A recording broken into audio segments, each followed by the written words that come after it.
अब मौलाना साहब ने क्या माना है, सही, ये मेरी रीडिंग है जो उनकी गुफ्तगू से मैंने अखज़ किया है। मौलाना साहब इसको अपने तरीके से बयान किया है, मैंने कोई अपने तरीके से अखज़ किया है। 2-3 जो बैठे हुए थे, काशिफ अब्बासी साहब वगैरह साथ मेरे बैठे थे, तो मैं उनसे भी पूछा कि मैं ठीक सोच रहा हूँ, तो उन्होंने कहा जी हाँ जी, मतलब अपेरेंटली तो तेरी बात ठीक है जो मौलाना साहब कह रहे हैं। मौलाना साहब ने 3 बातें मानी। नंबर 1, उन्होंने माना है कि इस मुल्क में एनी कॉन्स्टिट्यूशनल कोर्ट होनी चाहिए। ठीक है। जो इमरान खान साहब जिसके खिलाफ हैं बड़े शदीद के आईनी कोर्ट नहीं होनी चाहिए, पूरी पीटीआई उसके खिलाफ है। ठीक है। हुकूमत उसके हक में है, क्योंकि उनका मकसद ये है कि आईनी कोर्ट होगी तो जस्टिस मंसूर अली शाह साहब को हम साइड पे कर लेंगे। ये मेन चीज़ है, हुकूमत का मसला सबसे बड़ा इस वक्त जस्टिस मंसूर अली शाह साहब को रोकना है।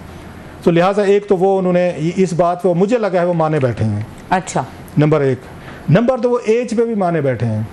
तो फिर तो मैं वही कह रहा हूँ ना कि मौलाना साहब ने मतलब तकरीबन हुकूमत का जो उनका वो था, चीज़ें जहन में थी, वो किए बैठे हैं कि एज भी बढ़ाई जा सकती है। और इसके लिए उन्होंने बांग्लादेश की मिसाल दी कि बांग्लादेश में 67 ईयर इस वक्त एज है आपके वो जजेस की। तो फिर उन्होंने कॉन्स्टिट्यूशन कोर्ट्स के हवाले से बताया कि दुनिया में शायद 70 मुल्कों का उन्होंने बताया कोई इस तरह की चीज़ें कि जहाँ पर इस तरह की कोर्ट्स और इस तरह की चीज़ें या सिस्टम इन प्लेस हैं, तो पाकिस्तान में भी हो सकता है। सो इट मीन्स कि मौलाना साहब उस पर भी राज़ी हैं, कॉन्स्टिट्यूशनल कोर्ट पर भी राज़ी हैं, एज पर भी राज़ी हैं। ज़रा जहन में रखें इन दोनों चीज़ों पे पीटीआई खिलाफ है। पीटीआई के मेन इवन 8 जजेस खिलाफ हैं सुप्रीम कोर्ट के, जो इस वक्त अपनी एक साइड पे खड़े हुए हैं। सो मौलाना साहब की जरा लाइन आप जरा देखते जाएं किस। लास्टली तीसरी बड़ी चीज़, और भी चीज़ें बताई जो मैंने खुद से 3 ये चीज़ें मैंने अलहदा की हैं जो हुकूमत के लिए इंपॉर्टेंट थी या मिलिट्री के लिए इंपॉर्टेंट थी।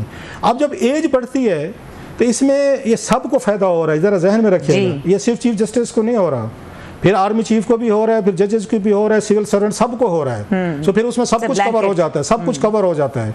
फिर आपको कल को एक्सटेंशन देने की, ये चीज़ें करने कराने की कोई ज़रूरत नहीं रह जाती कि आर्मी चीफ को अलहदा से एक्सटेंशन दें, फलां को अलहदा से दें। नो, एक ही जगह। तीसरी जो चीज़ थी जिस पर इमरान खान साहब मेरा ख्याल he might be very uncomfortable of knowing it, वो मिलिट्री कोर्ट्स। अच्छा, मौलाना साहब is in favour of military courts. जो ये हुकूमत तरमीम ला रही है वो इस हक में थे कि होनी चाहिए, उसकी उन्होंने रीजनिंग दी है। उन्होंने कहा इसका एक और किया जा सकता है, हल निकाला जा सकता है। खैर उन्होंने बताया कि पूरे मुल्क में दहशतगर्दी हो रही है, फिर यहाँ डिसअपेरेंसेस होती हैं, एक्स्ट्रा जुडिशल चीज़ें होती हैं, लोग फिर एतराज़ करते हैं ना, तो फ़ौज फिर क्या करे, फ़ौज ने ट्रायल करना है, फ़ौज पे अटैक्स भी होते हैं, हमले भी होते हैं दहशतगर्दों के। और उन्होंने बताया KPK हो या BLA वगैरह सारी चीज़ें बड़ी तफसील से उन्होंने चीज़ें बताई सारी।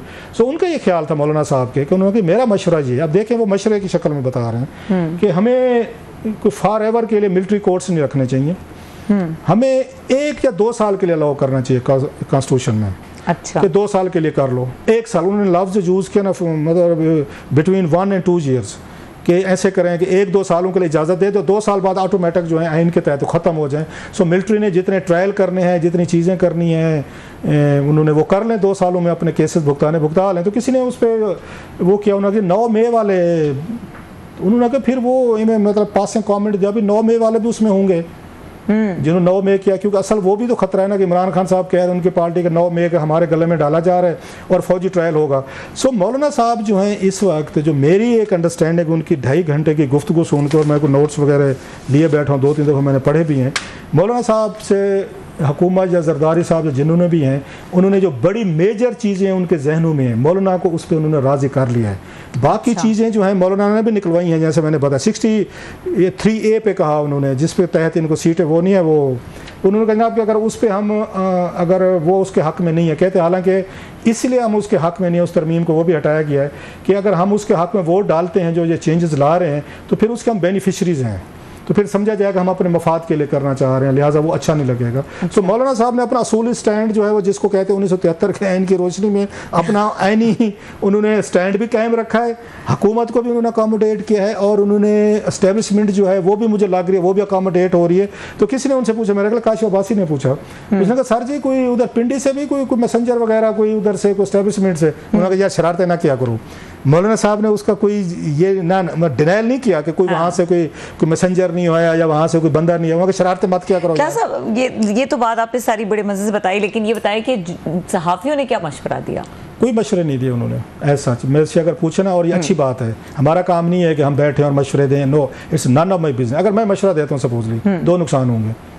वो अगर मेरा मशवरा मान लेते हैं और कल को उस पर तनकीद आती है पब्लिकली, आप करती हैं, कोई और करता है कि ये तरमीम ठीक नहीं है, तो देन मौलाना साहब विल एक्सपेक्ट मी कि अब मैं उसका डिफेंड करूँ, टीवी पे भी करूँ, हर जगह करूँ कि जनाब, क्योंकि मेरा मशवरा था। जब मशवरे में शामिल होते, we are not political players, हम जर्नलिस्ट हैं, हमने तो उनके फैसलों को क्रिटिकली इवेल्युएट करना है कि ये ठीक है, गलत है, कौम के लिए अच्छा है, बुरा, जो हमारी अंडरस्टैंडिंग है, ये हमारा काम है। मैं अगर मशरू में शामिल हो गया हूँ तो मैं तो पॉलिटिकल वर्कर बन गया हूँ। मैं फिर कल को मैं उनको क्रिटिकली इवेल्युएट तो नहीं कर सकता। फिर तो मौलाना साहब कहेंगे कि जनाब आप आए थे, काफ़ी पिए, आपने कावा पिया, ड्राई फ्रूट, हम यहाँ टीवी पे कह सकते हैं। ये बड़ी पुरानी डिबेट है। मैं टीवी पे मशवरे दे सकता हूँ कि ये, और मैं देता रहता हूँ। मतलब हम खान साहब को मैंने ज़ाती फेस टू फेस कभी मशवरे नहीं दिए होंगे शायद, लेकिन यहाँ टीवी पे मैं ये बैठ के बात करता हूँ, नवाज शरीफ साहब की बात करता हूँ, बाकी लोगों की बात करता हूँ कि ये जब हम पॉलिटिकल हम तबसरा करते हैं, एनालिसिस, तो क्या चीज़ होती है, वो मशवरा ही होता है। बट हम आप ये कहना चाह रहे हैं कि सहाफ़ियों को पर्सनल एडवाइसेस नहीं देनी चाहिए। I don't believe in it. मैं इसको जर्नलिज्म भी नहीं समझता, मैं इसको हिस्सा भी नहीं समझता। एक और दो चार चीज़ें एक बड़ी इंटरेस्टिंग। ब्रेक का टाइम हो रहा है, चलें ब्रेक ले लें। मैं ब्रेक के बाद इनकी जो जरदारी साहब इनसे मिलने आए थे, वो क्या इंटरेस्टिंग इनकी गुफ्तगू हुई है। बिलावल के पास मुसवदा कौन सा था, इनके पास क्या था। सबसे बड़ा इंटरेस्टिंग ये था, ये मुल्तान जब गए हैं और अपने डॉक्टर साहब से मिले हैं जो इनके वालिद साहब के दौर से, उनसे इनकी क्या गुफ्तगू हुई है, और मौलाना साहब की अपनी बॉडी लैंग्वेज, मौलाना साहब की अपनी खुशी, वो क्या थी, वो जरा चलें। ये बताइएगा कि मौलाना को इसके बदले मिलेगा क्या? ये बड़ा अहम सवाल है साहब। ज़ाहिर है जब आप इस तरह कोई बिजनेस डील करते हैं, कमर्शियल डील करते हैं, पॉलिटिकल डील करते हैं, there are no free lunches. और मौलाना साहब को ये सवाल मैंने किया था, जो रह गया था, कि जनाब ये सारे लोग जब आपसे मिलने आते हैं, कोई शर्मिंदा नहीं होते ये जब आपके साथ इन्होंने ये सलूक किया इन्होंने, कि जब पावर बांटी जा रही थी तो आपको नहीं बुलाया चौधरी शुजात साहब के घर? उस वक्त तो सारे जरदारी साहब, नवाज शरीफ साहब, शहबाज शरीफ साहब, बाकी सारी कौम इकट्ठी थी वहाँ पे, और एक आप अकेले गायब थे। मतलब वो चोरी खाने वाले मजनू इकट्ठे हो गए थे। तो मौलाना साहब इससे मुस्कुराए, उन्हें ये बात उन्होंने, मैंने कहा कि मैंने आपका क्लिप देखा है, थैंक यू वेरी मच। कहता मैं क्या इनको जितलाऊँ और क्या इनको बातें करूँ। उन्होंने खैर फिर ये हज़रत यूसुफ अलैहिस्सलाम का उन्होंने जो कुरान पाक में किस्सा है वो सुनाया उन्होंने, कि उनका भाइयों का क्या सलूक था, और हज़रत यूसुफ ने फिर अपने भाइयों के साथ क्या सलूक किया। सो उनका कहने का मतलब ये था कि उन्होंने भी अपने कोई भाइयों को शर्मिंदा नहीं किया था। वहाँ से अगर हम पैरवी करें, जो क्लू लें, तो मैंने भी उनको शर्मिंदा नहीं किया, बस ठीक है। वो लंबा पूरा किस्सा सुनाया उन्होंने, जो कि बड़ा रेलिवेंट भी था, बड़ा मतलब always it inspires all of us. तो उस पर उन्होंने ये कहा बस ठीक है, उन्होंने कहा जाते हैं, करनी पड़ती है, मेहमान नवाजी है, घर बार, ये वो सारी। नो कमिंग टू यू, आपका पॉइंट, मौलाना साहब यकीनी तौर पर कुछ मौलाना साहब को आपको शेयर देना पड़ेगा पावर में। वो साहब जरा अभी वो बातें सामने नहीं आएगी, मौलाना साहब क्या मांग रहे हैं, कैसे मांग रहे हैं। बल्कि इसमें दरमियान में गुफ्तगू भी है, मैं भूल गया कि उन्होंने वहाँ पर ये बैठे बैठे ये बात भी हुई कि आपने एक मुल्क को नाराज़ कर दिया है आपने, वो जिनसे उन्होंने वो टेलीफोन करवाया था। सो मौलाना साहब ने आज उस बात को भी कंफर्म किया है कि हाँ किसी मुल्क से फ़ोन आया था। मौलाना साहब उनकी एम्बेसी भी गए, तो मैं नाम नहीं लेता, एक अरब मुल्क है, अच्छा नहीं लगता, हालांकि वहाँ पर नाम लिया भी गया, और उन्होंने हामिद मीर साहब बैठे हुए थे, उनको कहा भी थे, उन्होंने कहा भी सही कि आपकी स्टोरी। तो मीर साहब ने कहा आपने मुझे नहीं बताया था कि आपको किस मुल्क का फ़ोन है, मुझे किसी हुकूमती वजीर से पता चला था, जो कि जर्नलिस्ट का राइट होता है को खबर दे, ब्रेक के, बड़ी स्टोरी थी।